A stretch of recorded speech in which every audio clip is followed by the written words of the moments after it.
നമസ്കാരം. കഴിഞ്ഞ ദിവസം അമേരിക്കയിലുണ്ടായ ദാരുണമായ അപകടം തന്നെയാണോ അതോ അട്ടിമറിയാണോ എന്ന സംശയം ഇപ്പോൾ ഉയർത്തുകയാണ്. നിരവധി പേരാണ് ഇക്കാര്യത്തിൽ ഇപ്പോൾ സംശയങ്ങളുമായി രംഗത്ത് എത്തിയിരിക്കുന്നത്. വിമാനത്തിൽ ഉണ്ടായിരുന്ന 64 യാത്രക്കാരിൽ ആരും തന്നെ ജീവിച്ചിരിക്കാൻ സാധ്യതയില്ല എന്നാണ് പറയപ്പെടുന്നത്. സാധാരണഗതിയിൽ വിമാനങ്ങൾ സഞ്ചരിക്കുന്ന റൂട്ടിൽ സൈനിക ഹെലികോപ്റ്ററുകൾ സഞ്ചരിക്കാറില്ല എന്നാണ് പലരും ചൂണ്ടിക്കാട്ടുന്ന ഏറ്റവും പ്രധാനപ്പെട്ട ഒരു കാര്യം. പിന്നെ എങ്ങനെയാണ് ഈ ഹെലികോപ്റ്റർ വിമാനത്താവളത്തിൽ യാത്രാവിമാനങ്ങൾ ഇറങ്ങുന്ന ഭാഗത്തേക്ക് കടന്നു വന്നത് എന്നതാണ് ഇവർ ഉയർത്തുന്ന ചോദ്യം. ഈ വിമാനത്തിലെ യാത്രക്കാരിൽ ആരൊക്കെ ഉണ്ടായിരുന്നു എന്നാണ് സമൂഹ മാധ്യമങ്ങളിൽ ചിലർ ഇപ്പോൾ ചോദിക്കുന്നൊരു ചോദ്യം. ഈ വിമാനത്തിൽ യാത്ര ചെയ്തിരുന്ന ഏതെങ്കിലും പ്രമുഖനായ വ്യക്തിയെ ലക്ഷ്യമിട്ടാണോ ഈ വിമാനാപകടം നടന്നത്, അതല്ലെങ്കിൽ ഹെലികോപ്റ്റർ വിമാനത്തിലേക്ക് ഇടിച്ചു കയറിയത് എന്ന സംശയവും പലരും ഉന്നയിക്കുന്നുണ്ട്. മാത്രമല്ല മറ്റു ചിലർ ചോദിക്കുന്ന ചോദ്യം, വിമാനം കൂട്ടിയിടിക്കുന്നത് തടയാനുള്ള എല്ലാ ആധുനിക സംവിധാനങ്ങളും ഉള്ളതായിരുന്നു അമേരിക്കൻ എയർലൈൻസിൻ്റെ ഈ വിമാനം. എന്നിട്ടും എങ്ങനെയാണ് ഇവ തമ്മിൽ കൂട്ടിയിടിച്ചത് എന്നാണ് മറ്റു ചിലർക്ക് അറിയേണ്ടത്. സൈന്യ ഹെലികോപ്റ്ററിൽ 3 യാത്രക്കാരാണ് ഉണ്ടായിരുന്നത്. ഇവർ പരിശീലന പറക്കൽ നടത്തുകയായിരുന്നു എന്നാണ് പറയപ്പെടുന്നത്. എങ്കിലും അതിൽ വിദഗ്ധനായ ഒരു പൈലറ്റ് കാണും എന്നുള്ളത് ഉറപ്പാണ്.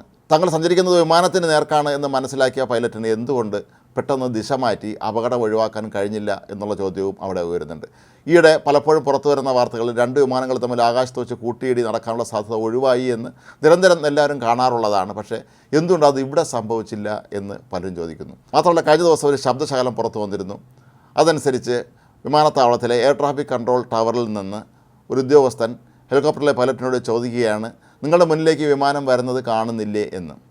എന്നാൽ ഇപ്പോൾ ഈ ശബ്ദശകലത്തിനെതിരെ അമേരിക്കൻ പ്രസിഡന്റ് ഡൊണാൾഡ് ട്രംപ് തന്നെ ശക്തമായ വിമർശനവുമായി രംഗത്തെത്തിയിരിക്കുകയാണ്. അവിടുത്തെ ഉദ്യോഗസ്ഥന്മാർ കൃത്യവിലോപം കാട്ടി എന്നാണ് അദ്ദേഹം പറയുന്നത്.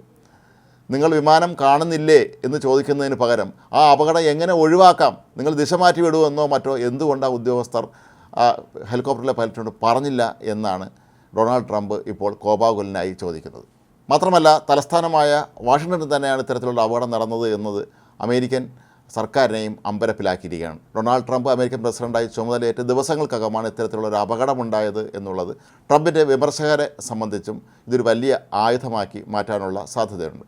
റീഗൻ നാഷണൽ എയർപോർട്ടിലേക്ക് കടന്നു വന്ന വിമാനം ഹെലികോപ്റ്ററുമായി കൂട്ടിയിടിച്ച് 2ആയി പിളർന്ന് തൊട്ടടുത്തുള്ള പോട്ടോമാക് നദിയിലേക്ക് മറിയുകയായിരുന്നു. പോട്ടോമാക് നദിയിലെ ജലം അതിശൈത്യം കാരണം തണുത്തുറഞ്ഞു കിടക്കുകയായിരുന്നുവെന്നും അതുകൊണ്ട് തന്നെ ആയിരിക്കാം ഒരുപക്ഷെ ഒരു യാത്രക്കാരും രക്ഷപ്പെടാൻ സാധ്യതയില്ല എന്നും അധികൃതർ നേരത്തെയും വെളിപ്പെടുത്തിയിരുന്നത്. ഇത്തരം ഒരു സന്ദർഭം ഉണ്ടായാൽ, അതായത് പെട്ടെന്ന് മുന്നിൽ ഹെലികോപ്റ്റർ പ്രത്യക്ഷപ്പെട്ടാൽ അതിൽ നിന്ന് എങ്ങനെ ഒഴിവാകണം എന്ന് വിദഗ്ധരായ പൈലറ്റുമാർക്ക് വളരെ കൃത്യമായി അറിയാം എന്നിരിക്കെ എന്തുകൊണ്ടാണ് അത്തരത്തിലുള്ള ഒരു സന്ദർഭം ഇവിടെ ഉണ്ടായില്ല എന്നുള്ളതാണ് സമൂഹ മാധ്യമങ്ങളിൽ പലരും ചോദിക്കുന്ന മറ്റൊരു ചോദ്യം. 1982 ഇതേ വിമാനത്താവളത്തിൽ ഒരു വിമാനാപകടം ഉണ്ടായിരുന്നു. അന്ന് ഒരു ബോയിങ് വിമാനം റൺവേ വിട്ട് പുറത്തേക്ക് കുതിച്ചു പാഞ്ഞ് മതിലിടിച്ച് തകരുകയായിരുന്നു.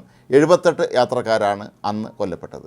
ഏതായാലും അമേരിക്കയുടെ ചരിത്രത്തിലെ ഏറ്റവും വലിയ വിമാനാപകടങ്ങളിലൊന്നായി കഴിഞ്ഞ ദിവസം നടന്ന വാഷിങ്ടൺ DC റീഗൻ നാഷണൽ എയർപോർട്ടിലെ വിമാനാപകടം മാറുകയാണ്.